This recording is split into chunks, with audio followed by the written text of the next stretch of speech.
go, full throttle. Let's see if it runs rich or lean or what.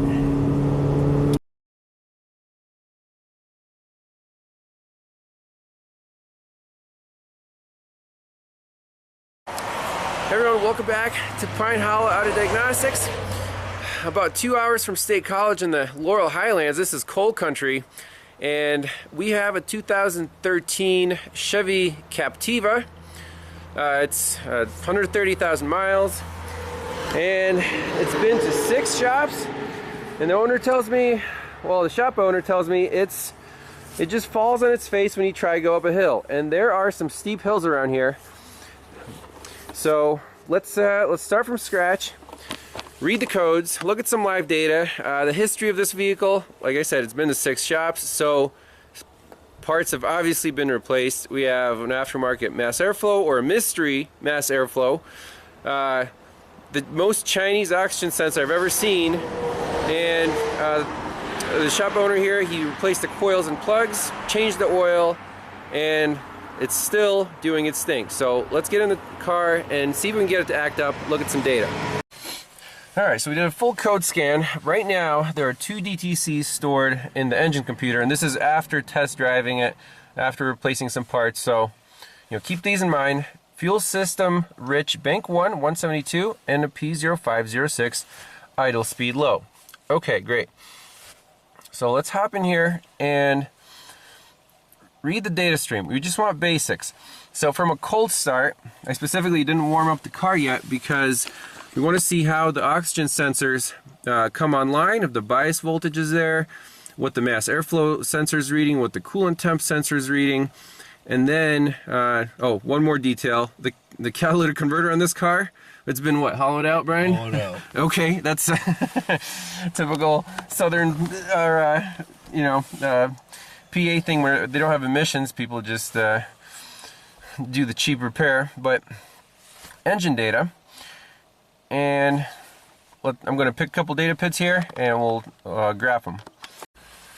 So OBD2 data, they actually had a better list than the GM broken up data list, so we can see everything we need to.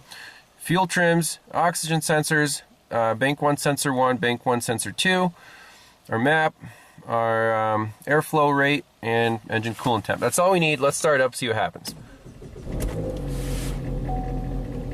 Now already it's kind of loping, and then it gets a little smoother. Okay, bank 1 sensor 1 is waking up.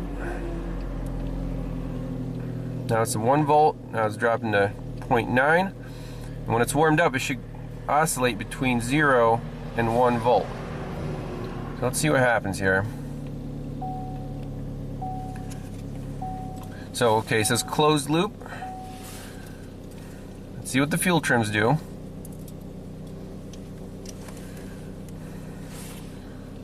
So, it's the oxygen sensor.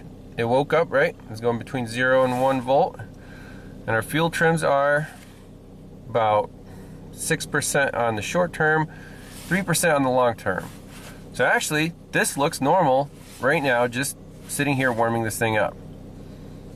Let's see how it revs up. Is it low on coolant?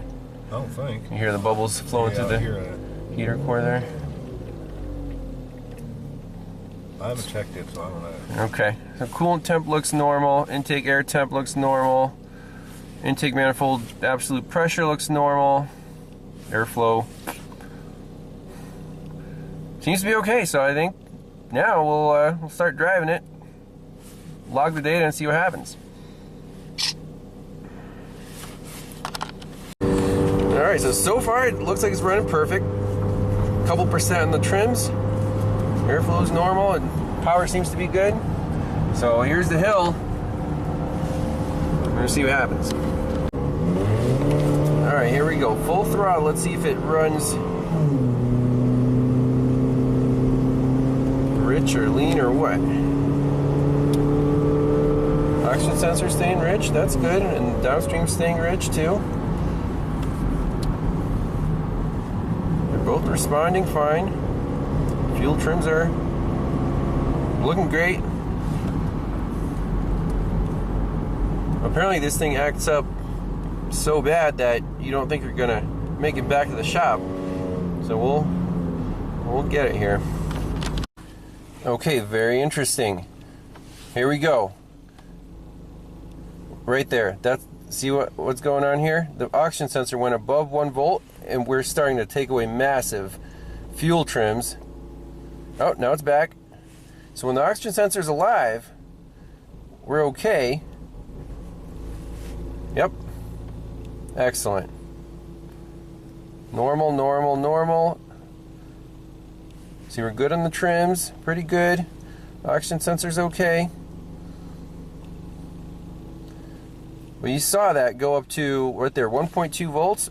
I'll take a snapshot of that, and the fuel trims went down like a rock, and this thing was like, So taking fuel away, fuel starvation, that's why it's setting that rich code.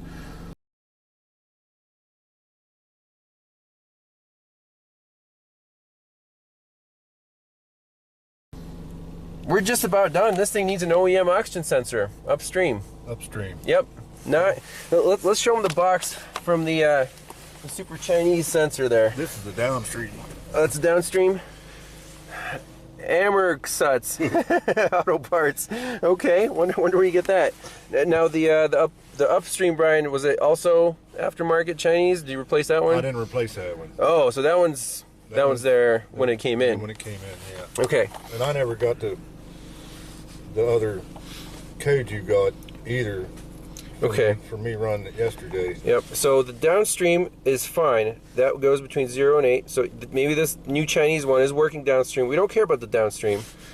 We care about this upstream. Yep. Yep. It failed right there, but now it seems to be okay. Right now we're running fine.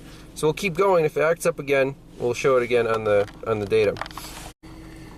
So we're back at the shop. The car actually runs fine. Brian is surprised that it didn't leave us stranded. But it did act up once. We caught the data. We have proof that the oxygen sensor signal went super high. The computer took all his fuel away, couldn't get the signal to come back down. Once the sensor came back online, everything's perfect. So the last check we want to do before ordering an OEM or Denso, high quality replacement, is just to get under the hood, wiggle that harness, tap a couple things while looking at this data, and just make 100% sure that there's no other harness issues, because the high voltage on the signal wire would indicate an open, just like when you start up the car and you see that 1.275 volts when the sensor is cold, then it warms up and drops to 0 to 1. That's kind of what it did. So it's like an open circuit in that signal wire. Just want to be 100%. It's not a harness fault before throwing more parts at it. Alright, so here's our data. Let's do tap the PCM. The oxygen sensor is right up here. Wiggle this connector. Don't see any dropouts. There's the reading. Make sure, where is the main engine harness? Right here. There's the computer. I see some tape right there.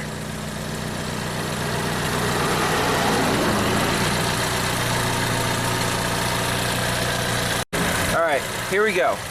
So there, you see that spike? I pulled up on the actual pigtail of the oxygen sensor. Let's see if we can get this thing to act up again.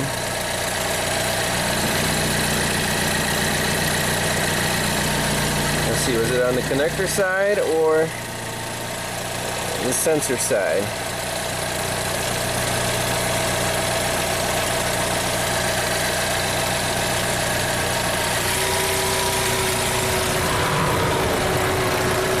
I mean, it definitely does not look like an OEM sensor. It looks like the cheapest thing you can get from Amazon, so it's not a problem with the connector.